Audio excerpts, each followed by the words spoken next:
দয়াল আল্লাহ রে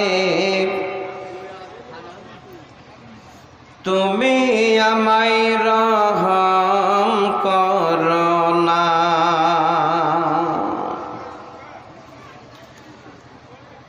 তুমি রহমান তুমি রহিম তুমি মেহেরবান দয়াল আল্লাহ রে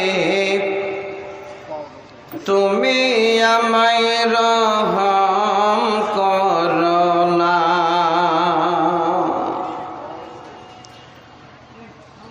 মৌতের যখন ওয়াদার হবে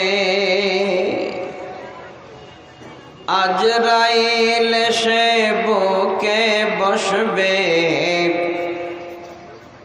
যতই করো অনয় বিনয় তবু তোমায় ছাড়বে না দয়াল আল্লাহ রে তুমি আমার